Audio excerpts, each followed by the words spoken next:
My name's Sebastian Engwall. I'm from Sweden. My in-game name is Oskaka. I play for Navi, and I'm 19 years old.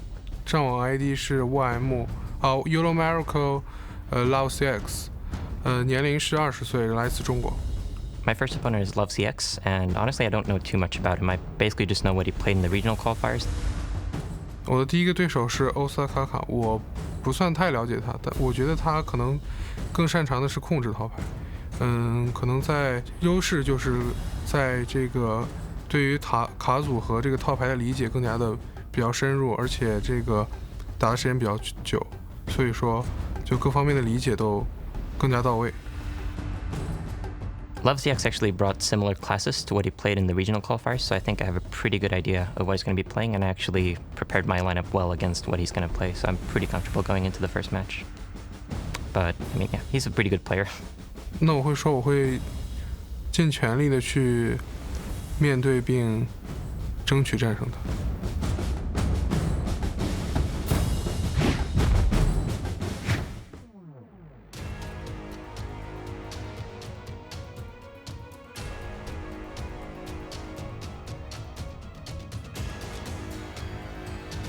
LoveCX versus Oskaka!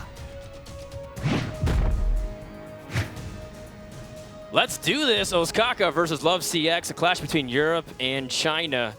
We're going to see whether or not Oskaka can keep up his momentum for the past few months, or will the unknown challenger, I should have said mysterious challenger. Should have. Or will the mysterious challenger featuring a paladin be able to take down 6 different classes once again? I am very excited about this. This is Frodan, joined by Savitz and Brian Kibler from the casting desk. How are you lovely gentlemen doing? Doing amazing. We are about to see Ostaka play Rogue, and it's been a while since he's played Rogue. He was very famous for his Miracle Rogue play back in the days. That was a long time ago. But the Oil Rogue, it's going to be very exciting to see as well. Yeah, fascinating. Yeah, Oil Rogue is a deck that has fallen largely out of popularity, or at least had for a long time. But Oskaka is one of the players who played it quite a bit during the Archon Team League. And he was a player who did very well in that event, and it's great to see him playing the deck again. That's right. Now, the reason why is because Rogue felt for a long time bullied out of the metagame. However, there are some Rogue dedicated specialists. In fact, you know, kind of an unhealthy obsession, if you will. They always try to see if they can sneak in Rogue. And in BlizzCon, these are the decks you're stuck with. So he is determined to become a world champion with Rogue. And we're going to start things off with Warrior versus Druid. So we're going to hold off on those Rogue discussions to begin things off. And not only is Ostaka playing Rogue, but he's also playing Patron Warrior. And That's right. He, like back in the days when when the Warzone commander was still giving minions charge, Ostaka was definitely one of the best Patron players in the world. He consistently was finishing high on the ladder. I believe he was actually the player who accumulated the most points out of ladder, out of all the players. He got 191 points just from the ladder alone. It's absurd. Yeah, I believe he was finished in the top 100 7 or 8 times, which Wow. is there are maybe 7 or 8 months that actually count it too. It's pretty outrageous, but it's pretty scary how consistent this guy is, and it's always a pleasure to watch him play. I think as an extremely talented technical player, like very few mistakes, if ever, to be honest. I mean, he's a player who, prior to this year, hadn't really had great tournament results. He was a player who had the respect of a lot of high-level players, in large part because of his preparation with them and for his high ladder play. But now he's here, you know, playing the World Championship. Yeah, LoveCX, on the other hand, though, we don't really know too much about him specifically, but we do know that his lineup is one of the most robust in the current metagame. Druid's very dynamic. Paladin, if you haven't played much Hearthstone recently, I suggest that you don't queue up on ladder unless you really love playing against Paladins. Well met. Seems to be the overwhelming, well met. majority. It's kind of like an Annoyotron, except it's Uther instead. But. Yeah. That's right. It's like, no, he used to fight for good. Yeah, probably the most popular ladder deck right now, and the Chinese players and the Asian Pacific players, most of them are bringing Paladin, but not the Europeans for some reason. Welcome to the 5-mana club, by the way. Every single minion either is 5 mana or averages out to 5 mana. Well, let's make less than that now. Yeah, let's make it 4. Okay. Welcome to the 4-mana club. This is a very, very strong play out of the Druid deck. Emperor Thorson in some combo decks isn't necessarily a card that you want to play early on, but in Druid, just giving you additional efficiency on all of your minions, making them all cost a little bit less, is extremely powerful. It also forces Oskaka to use his resources to respond to the Emperor this turn. His best play is going to be something like the the Inner Rage and Cruel Taskmaster along with that Acolyte to remove the Emperor. That ends up being a very powerful play for Oskaka though, because he does end up with the only minion on board as well as drawing multiple cards. I have to say, I think that's quite powerful. I mean, he gets to draw 3 cards from the Acolyte.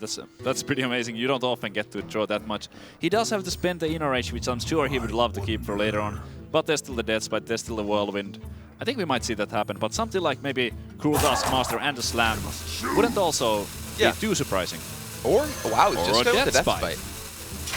So I assume that he wants to threaten the idea of patrons to make sure that he's really strong. Plus, you know, the weapon gives him the ability to answer the next minion too. Yeah. So one thing that you have to be worried about is how Druid will follow up the curve, and this will challenge pretty much whatever comes out for 4 mana. I'm not sure if it was Oskaka or some other very high-level patron player who once told me that there has to be a very, very good reason not to play Deathspite on turn 4 if you have the opportunity to.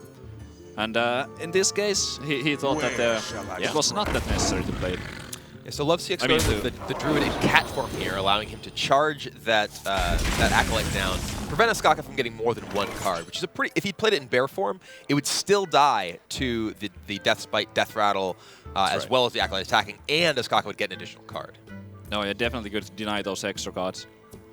And Ostaka showing another Battle Rage, but he doesn't really have an opportunity to use it very efficiently just yet. It's interesting. Oskaka does have the Slam here, and he can potentially use the Slam plus Cruel Taskmaster to just remove this from the board, and there's the Grim Patrons. Everyone might get in here next turn. So this is why Oskaka has been a little more conservative, trying to preserve that Deathspite, trying to preserve... We see he has the Whirlwind in his hand as well. So next turn, he'll potentially be able to play that Grim Patron, use the Whirlwind, and then attack with the Deathspite and spawn a whole bunch of patrons. You know what happens the following turn, too, is that Oskaka refills the hand with Battle Rages. Yeah. And everything becomes stronger, and you get more cards to fill out the rest of your curve. However, LoveCX does have the option to play the Loatheb here, which would effectively stop the Whirlwind from happening. The Loatheb isn't necessarily a great response. It does prevent the Whirlwind on that immediate turn, but the Loatheb will die to the Deathspite. It's true. It's a little bit awkward playing the 5-mana minion into the 5 damage weapon because of the Death Rattle. It's true. And Oskaka doesn't even have to play the patron. Sometimes you have to worry about if you can spend your turn, but he has a follow-up minion with the Pilot Shredder, which, interesting enough, challenges the board enough because it does 4 damage to Loatheb, which means it dies in the Whirlwind effect from the Deathspite. Yeah, Oskaka doesn't really have any issues to just delay the patrons for 1 turn if the Loatheb is to come down. Which might even be to his benefit if he picks up other cards that synergize for 1 more mana. For example, Execute now can be squeezed in on turn 7 with the Patron and Whirlwind. That is certainly going to be powerful. He could go for the patrons here, but I would expect him to get a little bit more greedy with it. I mean, he also, if he just waits, he also has those, again, those Battle Rages as well that he can use to reload. I mean, he can even wait significantly longer. LoveCX isn't really putting him under a ton of pressure. Yeah, he's just able to use his mana to armor up, buy him a little bit more time to get to that big patron combo. And what's become more interesting too is the options widen up significantly with the more mana crystals. On turn 7, Oskaka can go for Grim Patron, execute Whirlwind combinations. On turn 8, he can also use Battle Rage to draw some cards immediately and then refill. So there's a lot of things available to him. LoveCX, in the meantime, he's just drawing minions, which is normally very good. But the problem with drawing only minions is that if the board keeps getting cleared, you're only going to be playing minions into a board full of patrons that can pick up really good trades. And this is going to be a very rough turn for LoveCX. Oskaka has the ability to play that patron, play Whirlwind, potentially even play Execute if he needs to. Yeah, split it into 4. That's going to be almost impossible for LoveCX to deal with. Because the way that the Druid removal, the AoE works, the Swipe is the go-to card at the moment. Nobody plays Starfall, really. So Swipe deals 4 damage to the main target and 1 damage to the other minions. And unfortunately, that 1 damage is not going to accomplish anything else but just spawn more patrons. That's right. Almost everything of Druid enables more patrons. Force of Nature chunks by 2. That doesn't kill the full patrons. You see Starfall, like you said, Swipe, etc. Now, on the other hand, he could use Execute, but what do you think about using Shredder instead so that Execute can almost kill whatever comes out? What if an Ancient Lord comes out the other end? You're just like, oh, I used my Execute already. Yeah, it's going to use the Shredder. Well, it's an Execute enabler. There it is. at least it isn't a Doomsayer. At least it's not that. Yeah. We've seen that before. I remember that happening to exactly Oskaka a couple of tournaments ago, like some months ago. Now, on LoveCX's end, He has Ancient of Lore to try to draw other things, but this is where you start getting a little bit desperate because the patrons, no matter what you do, will pick off a really good trade and then start damaging you right back, and you still haven't dealt with the Patron Flood. Not to mention, they might even copy each other and still keep going for board pressure. Yeah, often Dr. Boom would be a great play on turn 7, but you're facing down Grim Patrons. The Grim Patrons can attack into the Boom bots and just generate more Grim Patrons. Yeah, wouldn't work out so well. LoveCX going for the draw, trying to find that swipe to go well with the 4-mana Azure Drake to potentially give that a little bit more for the board clear, but didn't pick it up. And Oskaka has all the options in the world. Yeah, he just keeps digging with Battle Rage, drawing 3 cards here thanks to the 2 damage minions and his damage hero. Yeah, probably gonna see another Battle Rage. That's right. So with another Battle Rage, well, he can also go for Shredder, which is a really powerful board as well. Yeah, he could. And then Shredder gives him the ability to, let's see, I guess you can still Shredder and Battle Rage as well. Shredder Fiery Axe also very strong. He could use the 3-1 Patron and the Fire War Axe to remove that lore. I don't think there's any real reason to use the Execute just yet, because the trades are already so powerful. So many cards. Yeah. If he chooses to play the Death Smite, he could also develop the 0-mana Dread Corsair. It's true. That does give him ability to protect his patrons a little bit better, because the 3-1 doesn't get challenged by the hero power. And then that Lance Carrier, you know, doing his job, taking one for the team, heading in there. Yep. Not too bad. And Takes down that tree. Yeah, now Oskaka he's just in a fantastic position here. He has a Death Smite primed for next turn, where he's able to potentially generate additional patrons. He also just picked up an Armor Smith. Ooh, LoveCX does pick up the swipe. There's still going to be 1 patron spawning, but it does help a tiny bit. From his point of view. It does something, at least. Yeah, it does do something. It's not that strong, actually. Without the swipe, he's facing down just so much damage. I mean, it's not clear that swipe is enough, even. Yeah, I don't think... Looking at Ostkaka's hand, that Gromage coming next, and with the Execute for potential taunt, I don't really see a way out. Yeah, if for LoveCX does play the Azure Dig and swipe, he will just die.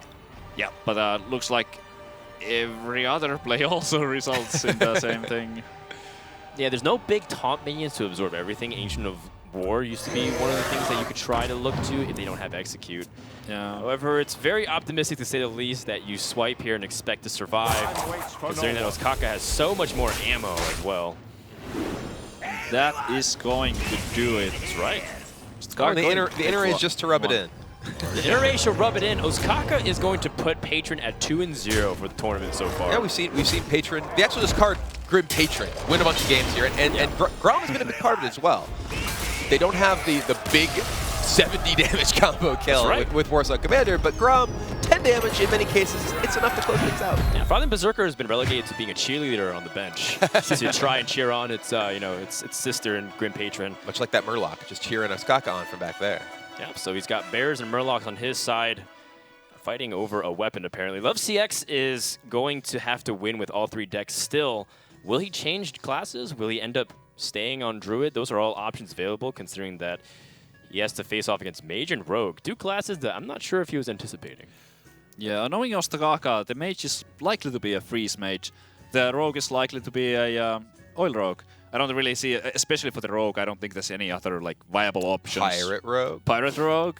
Eh? Dragon Rogue. Ooh, I like where you're going here. I like where you're going. It's not going to happen, though. Dragon Rogue, oh man. Well, I mean, Svies was climbing to Legend to it, so it's possible, but not likely. Not on a stage like this, it's not that serious of a deck.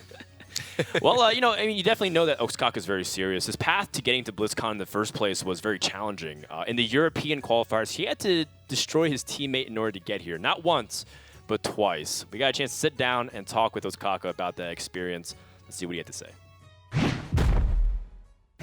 So I recently got picked up by Navi, and I've always been a good friend with Sixzone. We've always practiced, ever since basically Hearthstone was released. In the regional qualifiers, I had to play against my teammate Hoy, so it's a little bit unfortunate that we got matched up in the first round, and I actually had to eliminate him in the last round. So yeah, it's a little bit unfortunate, but things happen,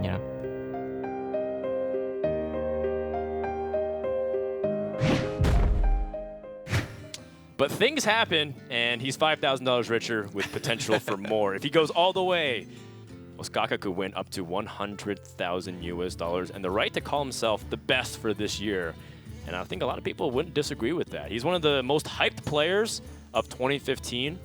And I remember from last year, Soviets, when we were going to events like DreamHack and other things, Oskaka was always there and always a sleeper for the event, but he'd always exit like one round before he would be able to just make some real waves, right? Oh yeah, for example, the VIA game House Cup, I can remember him going a 7-0 in Swiss, and then in the playoffs, it's one game short there, and also Seed Story Cup, probably his biggest accomplishment, he finished second place. Yeah, he's Which always is still been one step aggressive. short. Yeah. But he's one step ahead of LoveCX. Game number 2 is about to begin.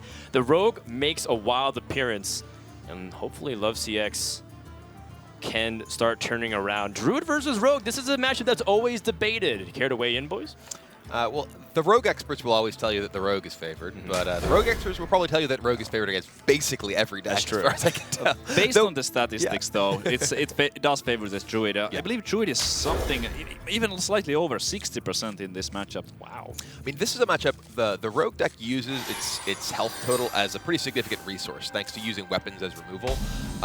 The Druid minions are all fairly substantial, and not only does it have the ability to punish the Rogue with sticky minions like Shredder or difficult to deal with minions like Shade, it also has combo, the Force of Nature Savage Roar combo, that can exploit that health loss later in the game. Absolutely. And even though it can be a rough matchup for the Rogue, Ostkaka's starting hand is quite good. That Violet Teacher preparation sap is one of the most powerful tempo plays in the game. That's right. LoveCX also got bailed out with his starting hand as well, getting that wild growth directly on turn 2. Pretty good. Looking like it's going to be quite an exciting game. And Druid hitting that ramp is not as problematic when you get sapped, because then you just play the threat once more. However, that's where the Violet Teacher tokens really start coming into play. Kind of messes up the next turn if he goes for the Coin Teacher prep sap, but I would expect him to still do it. It's too good to pass up. Yeah, this is a very powerful play. The Violet Teacher are going to generate a minion, a 1/1 minion for each spell he casts. So Preparation generates a 1/1, Sap generates a 1/1. So now, suddenly Oskaka has 3 minions to 0 on the side of LoveCX. It's such a difficult minion to remove as well. Swipe only deals 4 damage. Something like Double Rot could do it, but that's 2 for 1 card-wise, and it also takes the entire turn. So not looking so good for LoveCX after that preps up. And this is the sort of position that the Rogue really wants to be in. If they're forced to use weapons to deal with the opposing minions, as we were just saying, it's able to whittle down their health total pretty quickly. And if the Druid does make it to the late game, that could be a big problem. But if the Rogue is able to get ahead, and it has a lot of tools to stay ahead. Absolutely. Shredder comes for the round too, but Ostkaka does have ways to deal with it. That Farseer gives him some extra options. He could maybe trade in the 1/1s, use the weapon. Or use the oh dear. Wow. That's a little awkward. That's pretty unfortunate for Ostkaka, I would say. Yeah, that is a little. He can use the Farsinger potentially to heal his Violet Teacher up, but then he's really vulnerable to something like a swipe. Yeah, I mean... He was already vulnerable to swipe, but this makes him even more so. Yeah. No, the Farseer is also going to die to it. That is true. The Farseer does end up dying too. However, he doesn't need to. Keeper of the Grove plus hero power is plenty, and that will mean that Oskaka is going to have to fight back through some of these 5-mana minions instead. But there are some pretty good ones for sure, and Druid doesn't have immediate answer to it. One of the things you're always scared with playing Astro Drake is, can your opponent kill it immediately and you lose nothing? You lose everything on board. Yep.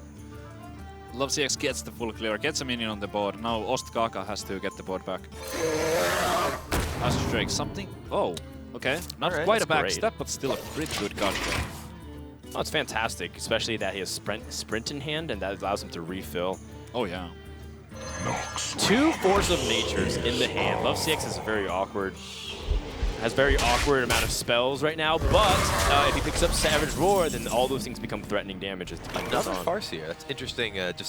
Farseer's a card that it was played pretty frequently in Rogue decks, then kind of fell a little bit out of favor. Many players would be using anti-heal bot, but the fact that Farseer is not only a cheaper minion, but also can heal your other minions on board, helps it fight for board control rather than just preserve your health total. Yeah, for a long time, the old Rogues were not playing Farseer at all, and Ostkaka is not only playing 1, but he's actually playing 2 of those Farseers. It's really interesting. I would love to hear about his thought process behind putting 2 of those into the deck. Huh, so he ends up doing the 2 damage to the face instead of onto the Keeper of the Grove in case if it wants to start trading and tapping. So he just wants to go for much more pressure this way and try to load up his board. LoveCX does pick up Dr. Boom, which is one of the hardest cards for Rogue to deal with. In fact, a lot of people attribute Rogue's downfall to cards like Dr. Boom and Pilot Shredder. Those two cards being the main culprits to why this class is very weak to the current metagame. Yeah.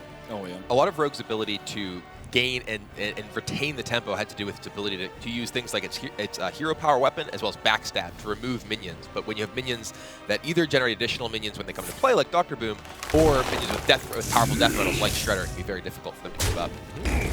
Going for the Force of Nature first. The Dr. Boom would have also been very strong, but with those double Force of Natures, it's pretty nice to get use out of both of them. All right, holding on to that shade still makes sense. Van Cleef, I like this card a lot. Now, Van Cleef is a legendary minion that gains +2/+2 for every card you've played prior to it. And it's one of the main cards that I think people always write off as a real threat because early game, it's so powerful. If you can get against Paladin, you can get against Hunter. It's your primary comeback mechanism if you're too far behind. You can just play like an 8/8 Van Cleef, a 10/10, and just try to outrace your opponent. I love it. Yep, 3 mana 6/6, so strong here. Keeper already played. LoveCX does pick up the Savagery here, though, which, along with that Force of Nature in his hand, and the minions he's going to be getting from Dr. Boom, can be pretty tough for Oskaka to really really deal with. He actually has 24 damage right now with the combo. Very close. However, there's Lotheb, so Oskaka can stall. He does have both Lotheb and Sap. It's a lot to ask for, though. This board is pretty intimidating with no Blade Flurry. Yet, I mean, there are some opportunities. If he gets Blade Flurry, that would be a good way to clear. Incredible. Oil, not quite enough. He can potentially use Fan of Knives and attack his Van Cleef into the Dr. Boom to get rid of that, but there's still 2 minions on the board. He could full clear here if he really wants to. He would use a lot of his resources. He could potentially use the Deadly Poison and either the Eviscerate or the Sap. Definitely has some options here, but Oskaka has to also keep it in mind that the second Force of Nature could be in LoveCX's hand in combination with the Savage Drawer. And depending on how much damage those boom bots do, it could actually just put him to 14 life, which could just be lethal. Absolutely.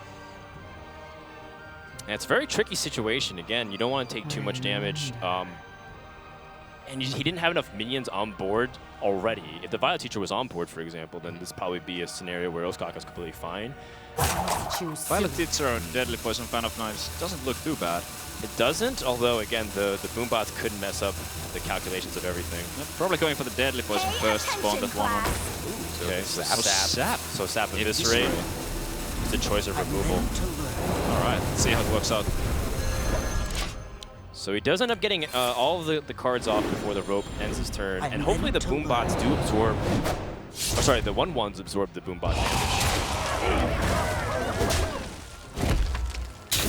And he does. So that's a really important moment here for Oskaka.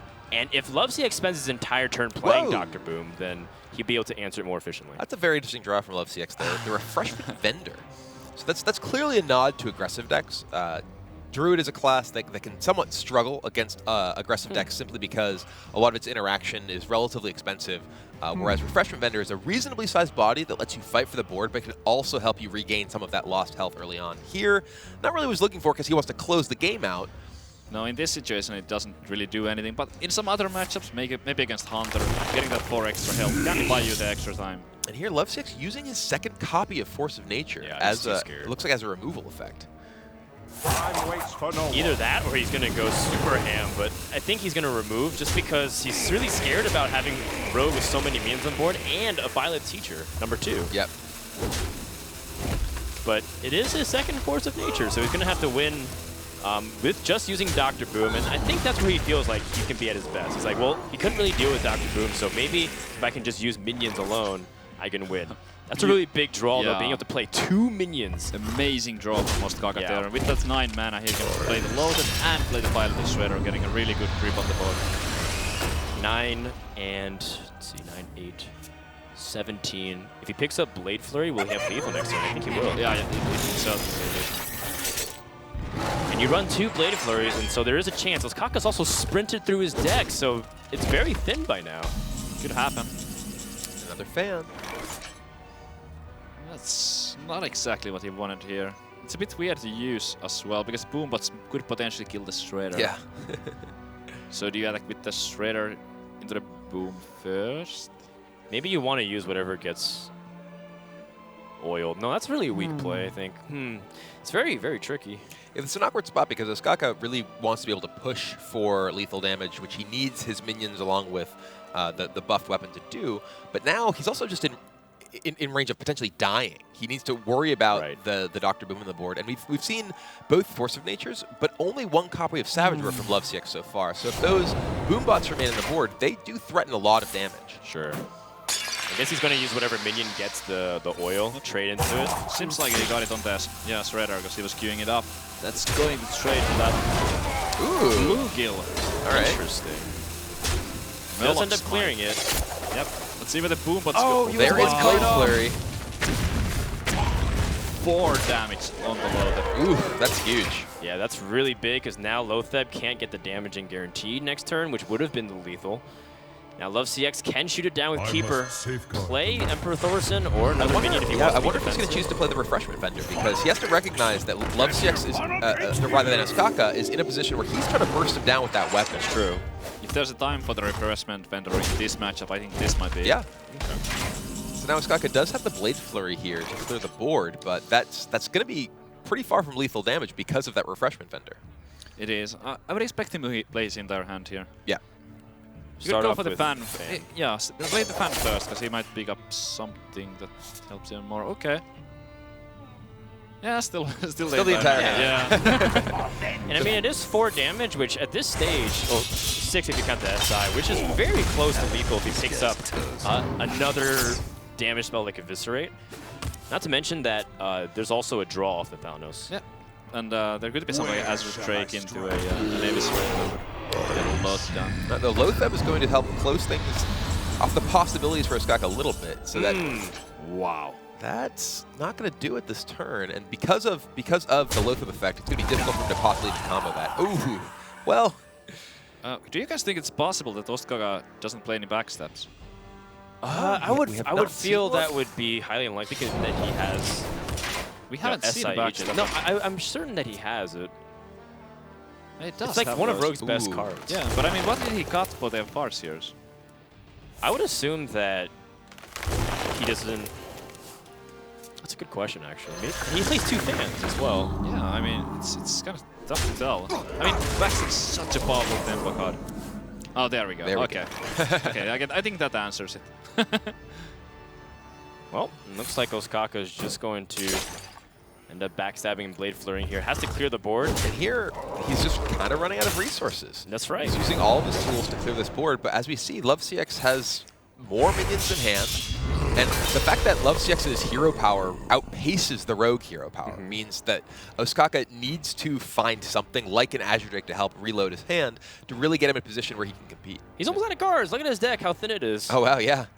One of those cards, I believe, is a second sprint, too. So that's right. He's actually kind of in danger of possibly running into fatigue here. Sprint as the last card. That's Sprint so is the last cards. And you know what? I think maybe he's also thin on the 4-mana minions. There's a lot of like belief that maybe you completely push that curve with Pilot Shredders and Violet Teachers. I would imagine Oskaka is pretty thin on.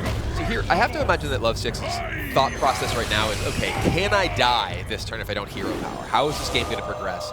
But it looks like he recognizes that much of Oskaka's damage is gone. Well, that's Doomsayer. And that is in fact what he is looking for here. Nothing else would help Oskaka here. I give up. And, I guess it's not a Doomsayer. No! We didn't get to see. We'll never know. We'll never know what came out of the Shredder. But Pilotless Shredder. Yeah, so LoveCX, he manages to even the match up 1-1. That's right. A very important win for Druid, but that's something that Druid does so well that it'd be surprising to see Druid lose 2 games in a row, potentially even get sweeped. So LoveCX being able to get a very important win here. And now we go into Paladin and Warlock versus Mage and Rogue. Is Rogue one of the answers to Paladin, too? Because it is access to a lot of AoE to destroy the board, and Paladin with Muster for Battle, people complain they can't really fight against it, but Rogue has one of the best answers immediately. It could be. We saw from Oskaka, he had 2 Fan of Knives, 2 Blade Flurries. Those do a lot of work against the Paladin minions. I have to imagine that LoveCX is kind of worried about getting a win with his Paladin here. If his Paladin is let's say it's mid-range paladin, which is probably less popular, but it's almost impossible for mid-range paladin to beat freeze mage. A lot has to go right, assuming that's freeze mage, and the rogue matchup is very tough as well. Yes, it is true. However, it's not completely out of the question, right? You said it's not Very difficult. It's hard. Very difficult, but you said it's not impossible, which is the key words Yeah. there. And that's certainly a possibility for sure to see if LoveCX can continue to go all the way. We're going to take a quick break and get to know LoveCX a little bit more. When we come back, we're going to have the third game of the series.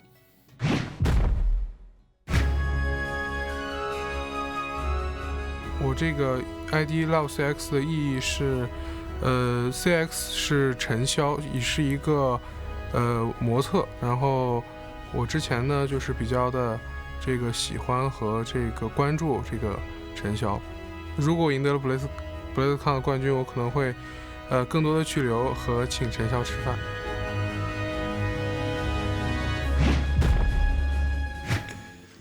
What a gentleman. First dinner, then a movie, and who knows? If he becomes world champion, I'd say yes. Why not? Maybe play some Hearthstone while we're at dinner as well. We can, because we have iPads and whatnot. Yeah. So LoveCX wins in a very important game number 2 here up against Oskaka. And you're talking about the Mage, you're talking about that Rogue. What about the Warlock? What kind of dynamic does that throw into this series here, Savitz? It's really tough to tell because we don't know if LoveCX is playing the Handlock or Demon Lock or maybe Zoo. It could be anything. So it kind of depends on that. Something like Zoo is not very good against Oskaka's lineup, and there we see the Zoo. There it is. Yikes. But the deck card is Lothep, so that definitely helps against Freeze Mage. Huge. If he knows it's Freeze Mage, if he's have- done his research, he'll know. Yeah, The I have to information mention is there. I have to mention the player's done their research. Coming into an event like the World Championship, you have to look and see the Mage decks that Oskaka has played in the past, and he is a player who has played a lot of Freeze Mage. Not maybe as much as Tice, who I literally see Mage in the lineup from Tice. I'm like, that is Freeze Mage 100%. I'd be shocked if it's anything else. It's true. And he does end up keeping it, so very sharp senses here. LoveCX not going to forget what he's prepared. He throws away Doom Guards, gets a second Doom Guard. That's kind of what happens usually, right? That's kind of what Mulligan does. Yeah, I believe it is shuffle this card into your deck, put it back in your hand. That's right. Or draw it off on turn 1. So Oskaka keeps Doomsayer because he knows the possibility of Zoo being very high. Ends up throwing back some of the other things because he wants Mad Scientist. He wants some early game plays like Loot Hoarder, for example. Yep, good call from Oskaka. The Doomsayer not that efficient against the Handlock. You definitely would want to prioritize the card draw over that. He's got the Frost Nova Doomsayer combination, which would be very useful later on. LoveCX in the meantime has 2 Imp Gang bosses. Some of the most annoying minions for Freeze Mage to deal with because the more you damage it, the more minions come out. Yeah, LoveCX did miss the turn 1 there, which is a bit unfortunate, but with the coin, turn 2 Imp Gang boss into turn 3 Imp Gang boss is well, maybe the strongest thing possible. The Imp Gang boss is definitely much stronger than playing, say, that Knife Juggler there, which would just die to the Loot Hoarder. Not really what you want, but it looks like LoveCX is going to... All right, he does it. Rather than playing the Imp Gang boss, decides to look into shooting that. And gets the Juggle, that's very good. All right, and he is going to start loading up the pressure. Knife Juggler, one of the more dangerous cards in Zoo, specifically because you want to minimize taking damage on your turn as a Freeze Mage. A lot of times you can freeze the board, but even if you play Blizzard, for example, and like the Knife Juggler will get 1 or 2 more damage before it dies, and that might kill you if you're at low HP. Oh, yeah. Oskaka with the Doomsayer Frost Nova available to him right now, but he only has 4 mana, so it's not going to be a time for that just yet. LoveCX missing that Iron Peak Owl for the combo, but he does have the Nerubian Egg, and that gives him a little bit of counterplay. Yeah, Oskaka would really love to be using these early turns of the game to be drawing cards with things like Acolyte of Pain or Arcane Intellect, but his hand is just full of his actual action spells rather than anything that allows him to develop at this point. Oh yeah, Ooh. That turn right there was where Oskaka wanted to Arcane Intellect, but oh well. And here, LoveCX getting ready for the Doomsayer. He's getting ready for the Frost Nova Doomsayer by loading up the board with Death Rattle minions. So even if Oskaka does use his next turn to Frost Nova and play Doomsayer, LoveCX will... That's good. Yes. 1 turn too late, but it's still good. It's pretty good still. Is he gonna go for it? Wow. Yes. Immediately, so that way he can shut this down. Yep. And by doing so, like you said, it's going to spawn some minions, but he still has to follow up Blizzard in case things get too dicey. Yep. I think Frostbolt Arcane Intellect would have been another option. Only LoveCX would have only had 4 power on the board afterwards, but the Doomsayer Nova, like, that's a powerful move. How can you say no? Yeah, big moment indeed. You know, Oskaka can even continue to draw and then Frostbolt the 4/4, or if he wants to keep Frostbolt, he can Ice Lance. We've seen some players use that. Ooh, Mad Sign is pretty good. Very liberally. He's still at 28 health. He's not really in a position where he has to be neutralizing the minions every single turn. It makes sense. Yep, both of the ice barriers are gone, but that doesn't really matter all the much. He has access to the heal, but if he somehow drops low on HP. So now we're coming into some pretty crucial turns. Loatheb timing is one of the hardest things that you have to really gauge, and there's generally an idea of two schools of thought with Loatheb. The first is either you play it before turn 8 or you play it after turn 9. Because turn 8 and 9, Freeze Mage still has a lot of answers to Loatheb. On turn 8, they can just Frost Nova the board, for example, or even play a secret and just stay alive. On turn 9, they're probably going to play Alex Strauss or something else, and then they're not using spells anyways. So you have to be very careful with how you time it. This is actually like one of my, maybe the favorite turn for Loatheb in my books, because at 7 mana, there's no way that, for something like a Frost Nova can happen, because after it gets more expensive, it would be 8 mana. So if he was to load it on the following turn, then Frost Nova will just negate the effect completely. True. All right, but LoveCX looks like he wants to build up a big minion with his Void Terror. So that's going to be a gigantic Void Terror, but Oskaka does have the Blizzard and the Ice Lance and the Frost Nova to keep that from really getting to do very much this game at all. Yeah, a lot of options for him. Yeah, so normally that is a really powerful minion. 11/9 is one of the strongest minions in the game, only trumped by Thaddeus and Deathwing. Oh yeah, I wasn't even thinking about Thaddeus. Good call. Yeah, good call. Thank you, thank you.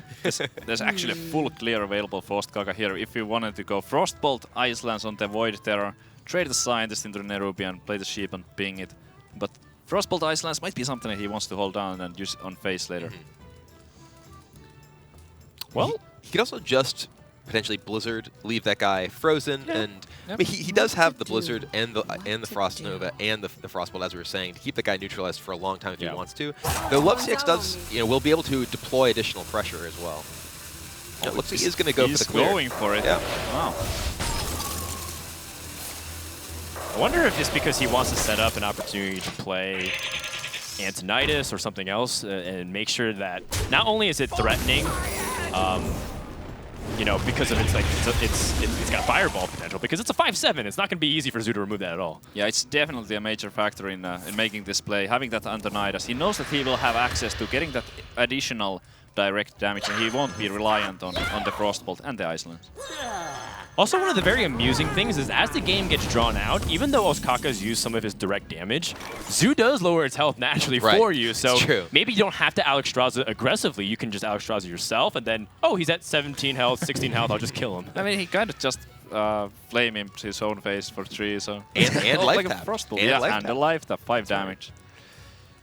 Well, lot of blowback. That's right. You don't want it to get too high. No. Is the Antique Healbot the play here? If you Antique Healbot, you don't really have to do much else, right? You can just kind of ping and set up, so that way... Yeah, I mean, he's going for, though. The big trump card is when you play Antonidas and Frost Nova, and then you guaranteed lethal, because not only will you have a big minion that can't get destroyed immediately or silenced, you also have Fireballs to potentially end the game, and you won't die because you have Ice Block. So this is usually a trump card on turn 10, and LoveCX has only 2 more turns to try to do something about it. Yeah, I mean, here, Oskaka, he's still at 24 health after that Healbot. He is extremely healthy. Ooh. That's not actually very good. I actually don't think he wanted a 4 there. Yeah, because now he doesn't have space for Loatheb. Although Blizzard will kill some of those minions. There was one barrier. Okay. Yeah. Oh, oops, I apologize. I thought that was Ice Block for some I thought reason. so as well. All right, well, it's actually kind of interesting here. So Oskaka can potentially Blizzard here. That would open up the opportunity for LoveCX to play his Loatheb. I kind of like just going for face. I mean, Fireball Frostbolt being... The board is full. There's no way LoveCX would have enough reach to end the game. True. For turn 10, Archmage Antonidas into Frost Nova. Again, the board is full. He's also used Power Overwhelming #1, so you know that his damage potential is almost nothing. He would have to do something extremely absurd in order to be able to secure it, because you also play around Mal'Ganis at turn 9, and that's also a possibility. So this is a very strong play here, suggested by Savitz, and of course recognized by Oskaka immediately. He's keeping his options open even more in case he needs Frostbolt to stall. So this is a very conservative play, which is completely appropriate, because if Antonidas can just get one Fireball, this game will be over. I love CX completely helpless here. There's nothing he can do in this situation. Doesn't want to tap either. It is pretty funny that his Implosion rolling 4 Right. was actually a drawback. Sabotage. It's interesting. It's very interesting there. That's right, because Implosion for 4 is what often causes people to roll their eyes. They're like, well, if it rolls 4, I lose the game. In this case, you are correct. It rolled 4 and it lost you the game, the person who ended up playing it. Yeah, and Oskaka perfectly setting up the ability to just end the game, and there's nothing LoveCX can do. He is locked out by his own minions. Unless that card is Twisting Nether, and even wow, then, He's not going to do it. That was Oskaka taking game 3. Yeah. That's a really interesting situation coming up that game. Oskaka recognizing correctly, I'm just gonna go right to your face. Quite unfortunate for LoveCX to also draw Ironbeak Owl as his very last card. That is the dagger in the heart for like, no, where were you earlier? And that's why you always RSVP ahead of time. So LoveCX, he knew it was Freeze Mage. He had Loatheb in the opening hand, yet he still couldn't stop that. I think a couple of decisions, interesting turning points that you mentioned. Was there an opportunity to squeeze in Loatheb earlier? Absolutely. Would it have changed the outcome of the match? Who knows? We could always talk about the Implosion rolling for 4 and definitely being the worst of all cases there. But again, even if he got Loatheb down, would he have been able to survive, right? Would he have been able to kill his opponent before the fireballs come? Very hard questions and very difficult answers. I'm going to look forward to see what's going to be happening, but before we go into our next game, let's sit down with Oskaka to talk about his friends and family and all the support that he had getting to this point. Let's see what he had to say. So my family, they were a little bit questionable at first, obviously esports is new to them, but after some explaining and, like people flying me out to different parts of the world, now I'm qualified for the World Championship, so that's a big deal. I mean, my friends are pretty interested, of course. I mean, they really, really think that it's cool that I'm traveling and doing all this cool stuff.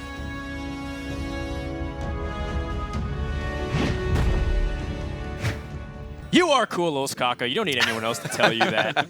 You have 3 people who agree with you. At least. I'm sure some people out there who are watching right now agree that Oskaka's pretty cool. Yes. At least, also at delicious. least 3. Yes. Oh, Oskaka being Swedish for cheesecake, because otherwise that could be weird. Thank you, Gilbert, for clarifying that. Someone out there probably didn't read the little placard that was up there before. Correct, I'm just saying. correct, I'm just saying. Yes, you're absolutely right. Thank you for framing it in context. Oskaka needs to win one more match to advance to the winners. We're going 1 match per group, by the way, today. We're not necessarily determining who's going to be playing who. You might have seen the previous winner of the series, but Kranich is not guaranteed to play Oskaka, for example. That will happen as the days unfold. We're going to do 4 days, 4 groups, and 8 players go on to the next main event. Yeah, pretty cool. I mean, this game, we have Oskaka. He still needs to win with his rogue deck. The rogue deck is one that, as you were saying, is a little unusual. Not that many people bringing rogue, so he does have what are generally some of the better matchups for it, though. That's right. Paladin and Zoo here. Definitely. And I said before the series started, I want to see Oskaka play rogue, and we're going to see it at least a second time, maybe even third. For his sake, I hope not a third time, but he's definitely in good shape to take down the series. Yeah, Rogue is, again, a class that benefits off of a lot of those early game tempo plays. Against Zeus specifically, when they put out Flame Imps and Knife Jugglers, and you use Backstab and SI7 Agent to control the state of the board, that's really devastating to their early game pressure. And then if Rogue can stabilize, they can't really answer some big tempo plays. You played Void Caller or Void Terror and get a big minion, and then they sab. All right, it's like, well. Similarly, Paladin is a deck that revolves around developing a large board presence. Both Zoo and Paladin are very similar in that respect. They are built around playing out minions, sometimes buffing those minions, sometimes, whether it's with something like Quartermaster, it's something like Defender of Argus, and the combination of those cheap tempo effects like Backstab, like Sap, along with board sweepers like Fan of Knives and Blade Flurry really punish that kind of strategy. Yeah, it's as good as it gets for Rogue. Those matchups are exactly the ones that you want to be at. Not the ones like Warrior that's just going to armor up for a lot of turns. It's much harder to interact with the weapons unless you're playing Harry Jones and double loses, but even that is not so strong in the end. I do want to highlight that if this is the Secrets Paladin, as Rogue, one of the things that's also been helping me climb and a few other people climb too is Van Cleef. It actually is really powerful because a lot of times you want to keep that preparation Fan of Knives, and then sometimes you make SI7 or you don't really have anything else. That Van Cleef gives you another additional threat that can actually pressure, and Rogue's one of the best classes at dealing with some of those secrets because the way Avenge works, the way Noble Sacrifice works, the hero power interacts with it very favorably because of Deadly Poison, etc. So I think there are very good opportunities for Oskaka to take this win. Another thing I want to also bring up is that China used a lot of mid-range Paladin or defensive slow control Paladin to qualify for BlizzCon. So even though we do see Secret Paladin in the West a lot on ladder, that might not necessarily be the case for LoveCX. There is a possibility that's mid-range Paladin. Yeah, I've actually been playing a bit of mid-range Paladin myself lately, Sure. and I do think it's a deck that's pretty well positioned right now because of the change to the Patron Warrior deck. The mid-range Paladin deck is a deck that is able to deal with these board presence decks quite well, thanks to things like Equality, Consecration, and just solid minions, whereas it was constantly just dying to huge amounts of burst damage because exactly what it wanted to do was put a bunch of things on the board back in the era of Warsong Commander. How have you been doing against rogues? Have you played any? I actually have not played against any rogues playing Paladin. I don't even remember the last time I played against a rogue playing Paladin. Yeah, it's not that popular on the ladder. If you said you did, I wouldn't have believed you, and I would have demanded a selfie in order to get some proof. But, you know, rogues are pretty uncommon on ladder for sure. Every time I've seen a rogue, they've also been just bullied by, like, Control Warrior and other classes that naturally predate on it, like you know, the aggressive Hunters, for example. That's a very tough matchup for rogues to deal with. And if there's already classes that are hard to deal with, even before Patron Warrior and all these other dominant classes were around, you know, how are you going to interact here? You're caught in between a rock and a hard place with decks that kill you and decks that you're kind of okay against, but you can play something better. And that's always been Rogue's biggest weakness. I mean, one of the interesting things about Rogue, because it is so, or it has so many cards that are oriented to tempo and card draw with sprint, and a lot of these low impact but high tempo cards, you can actually just run them completely out of resources in some games. You know, like you could end up in a situation where the Rogue just fatigues himself to death because all they have is a dagger, and you just have, you know, a Sludge Belcher, and they can't possibly kill you. Yeah. Well, what do you think about some of the new cards as well? Because it seems like out of all the TGT, or excuse me, all the classes, when TGT first came out, Rogue benefited from one of the least. They got cards like Beneath the Grounds, which summons Nerubians if your opponent draws it, or Burgle, which is really, really fun. Yeah, but how good is the but not competitive consistent, play? to say the least. So where do you think, is there any room at all for some TGT innovation in a class like Rogue? I mean, I think that you can put some of the TGT cards in Rogue decks that are not really like the Rogue decks that we're seeing right now. I think that cards like Beneath the Grounds, like Burgle, they're good cards if you're playing a more control-oriented Rogue deck that's planning to go to a late game, not really playing the same tempo style. But in that case, many of the best Rogue cards just don't work in your deck. So I think that in order for those cards to really find a place in the metagame, there need to be more support cards for that style of deck. Or if Tavern Brawl lets you play Poison Blade and just completely destroy your opponent by using Inspire and getting a new hero power every single turn. That was probably one of my favorite moments because I did use Poison Blade, and I got like a 5 to 6 game win streak without losing once. It was pretty sick. Really? Yeah, I did, because what it did was there's a Tavern Brawl mode that every time you used your hero power, you gained a new one randomly, and it was really fun because you could use it unlimited in turns 7 and 8. You can have 6 or 7 hero powers. You have Meat and Lake, and then hit attack and Blade Flurry. I played against Mike Donet, one of the designers on Hearthstone. He challenged me to a Tavern Brawl. The first day it was out, that exact one. Yeah. And the first thing he did was turn 4 Astral Communion hero power 5 times. I was like, I think you've thought about this format a little more than I did, because I had like a bunch of just Inspire cards in my deck, and like I put Caldera Drake on my deck because I didn't realize you just got new ones every time, and I was like, oh well, oops. Did you lose that game? I did not win that one. Okay, it was right. and it was not remotely close. If a great ending to that story is you won anyways. No. It was nothing so story. All right. Well, here we go, guys. We're ready for game number 4, and it's going to be Paladin versus the Rogue. Paladin having Quartermaster and Sludge Belcher, which indicate that it's slightly slower than the really fast Secrets Paladin, but that still doesn't tell us the full story. It's true. I mean, this is a hand that is much more indicative of a more controlling deck, though I have seen a number of sort of hybrid style secret / mid-range type Paladin deck. Oh, gets another Quartermaster. So we know that there's 2 Quartermasters in the deck right now. It's fairly safe to say that it's going to be a mid-range Paladin. We also haven't seen any secrets yet at all. Although, okay, I will say this.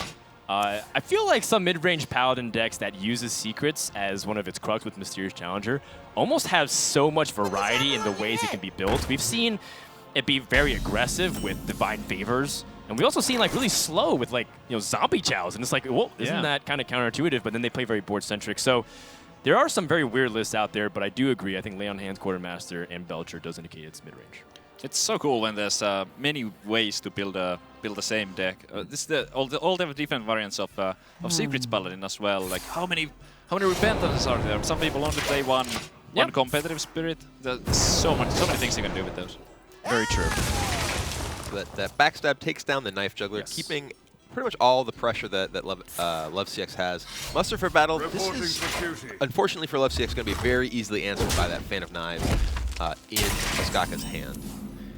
Oh my goodness, Second prep. that is really devastating because dear. now Violet Teacher comes Yeah. out. It stays, and then you prep sprint. Pay attention, class. Yeah, this is a great sequence of plays from Oskaka here. He's able to again have that play that we were talking about earlier, where he's generating 2 1/1 minions on the first turn of his Violet Teacher play, and LoveCX does not have any good way to deal with that feature immediately. It's so powerful. LoveCX missing a strong turn 4 here. All he can do is the shield and minipot and hero power. Yeah, which gets answered by the board, and the board keeps building up. He's lost all of his 1/1s, so that Quartermaster, well, he will lose all of his 1/1s, so his Quartermasters won't be able to get value. And it's gonna get worse. Oskaka actually, he might delay the sprint 1 turn just to add some more pressure on the board. Yeah, he could just Deadly Poison and Van Cleef here. Just Farseer too. Or just I mean, Farseer, yeah. clear the 1/1 and pop the Divine Shield. Clear the mini, but just Farseer. What that does do is it keeps the Violet Teacher healthy enough so that way it doesn't die to True Silver Champion, and it Keep it becomes even stronger as the game develops. It is very awkward on curve though, and I think for his future turn's sake, he really wants to do it. It's true. Abomination is a card that Is deals 2 damage it's when in it dies. Hearthstone. Yes, it is a Hearthstone card. I have a voice in my head saying that's a card. Wherever did that come from? That's right. Going for the bread sprint. Did you know? Today I learned. All right, so Lotheb, Lotheb going to come down, which will prevent Oskaka from doing any particularly fancy shenanigans here, but he does have a lot of cards in his hand from that sprint, including Azure Drakes that are pretty strong plays into this board already. There's so many things he can do here. The Azure Drake, again, this is something that Lotheb always has to be considered. Are you playing it in a turn where there's high impact, or are your opponents going to be playing any things that they would anyways? I mean, the problem for LoveCX is he just didn't really have a play otherwise. It's true. He was in a position where he could cast a Quartermaster with minions on board. Quartermaster. 2/5, your turn. That sounds absolutely dreadful. And Oskaka has not even begin to touch the tip of the surface of what he can do because he's got so many plays and he's got a second refill. This could be a Van Cleef right here. It could Backstab real and backstab agent. Van Cleef. We can make it to 6/6. I don't think he can do better than that though. Not as far as the eye can tell. He also can go for a setup with Violet Teacher again, so that way it makes it really complicated for his opponent to deal with the board. Also true. Yeah, but both are possibilities. I think this is the most powerful play to end the game. And as Rogue, what you're always looking to do is to just burst your opponent, threaten with oil, and try to end the game. I mean, clearing your opponent's side of the board, adding 9 power, 9 toughness for 6 mana. It's not bad. Pretty good. It's not a bad turn 6. And Justicar Trueheart from LoveCX. That's a powerful card in games that are going to go long. This is not one of those games. This is a game where Oskaka is just so far ahead, putting so much pressure on. Yeah. It does theoretically potentially answer that Van Cleef, but goodness. dear. But I don't see that actually happening in the real world. As good as the card is, this is not the place or the time for it. So that's 13 damage from the hand if you just weapons up Deadly Tinker, Sharp Sword, Oil. And then you'll have a 6 damage dagger the following turn. It's not enough, because he would have 19 damage assuming that all pans out. Instead, he's just going to kill this Justicar Trueheart. And just continue to add to his board. Yep, makes sense. And this is just so scary. Like, LoveCX needs to draw a quality Consecrate, but he has none of those pieces of those combos. Tyrion doesn't do anything to sap. Yeah, he has a lot of cards that are great if the game does go a lot longer. That Tyrion though, it's not even a real roadblock here. No. Oskaka has such a large board, and LoveCX does have to be very afraid of just getting returned to his hand for 2 mana. To be wild, like, Tyrion is one of the strongest legendaries in all of Hearthstone. And yet, here he's just completely powerless because, sure, he gives you a weapon, but you won't even be able to use that weapon effectively. You might kill yourself by just clearing the minions, and Rogue is nowhere near being threatened, especially by a paladin that plays slowly. I think this is just lethal damage here. Trying to count it, it's, at least it's close. Yeah. But I believe he can just cast... So many options. he needs to suicide the teacher first in the Tyrion. Oh, sure. Think. No, then he might, So not the he might not have enough damage if he does that. Okay. But it's still to make sure that the oil doesn't land on the... Right. It does spawn one of the minions before it lands, so it's a 2 out of 5. Oh, 6, and excuse it me. is not. But So is he's it not going to have still lethal here. Awkward. No, it's not quite. anymore. But it is still a lot of damage. Huh. Just still thinking if there was a way, but there probably wasn't. And but in any case, he is still in an amazing situation. Yeah. Getting to knock LoveCX down to 2-8. Sure. I mean, that's basically still game here unless Paladin can whip out something, but it doesn't. It just gets big game Hunter. Land hands usually pretty powerful, but here you're facing down way more than 8 damage, and Oskaka is going to take the game and the match. 3-1 is the score, and Oskaka advances to day number 2 with a 1-0 lead in his group. And LoveCX will have to go back to the drawing board. He's not eliminated just yet. He will play in the losers match tomorrow. But that's a very good start once again for another European player. So that's 2 out of 3 so far that we've seen. He was able to get a strong win. Life Coach, of course, dropping a series to Kranich, but he can also play again for the next day. Yep. Really cool series there. So a lot of those combo decks coming out from Oskaka. Every single deck that he was playing was revolving around some kind of combo. It's interesting. Oskaka seemed to bring a pretty similar lineup, at least in terms of its objective, to Tice. Tice had 2 of the same decks. He had Patron Warrior and he had Freeze Mage. And it was just the difference of the Dragon Paladin versus the Oil Rogue. But both of the decks very, very strong against opposing minion-based decks. Yeah, it's really fascinating to see how strategy has come together. One of the very few players to bring a rogue. I really hope Rachel asks some of those questions. We'll find out as she is ready with the winner.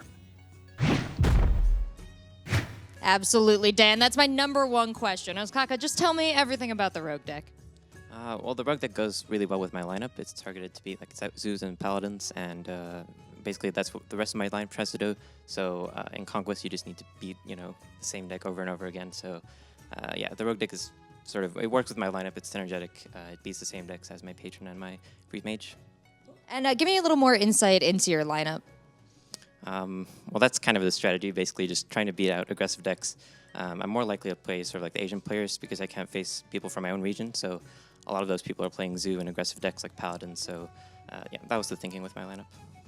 And we had a fun fact in the interviews before you started that a lot of the pro players choose you as the probable victor for BlizzCon. Can you tell me why so many of the pro players are rallying behind you?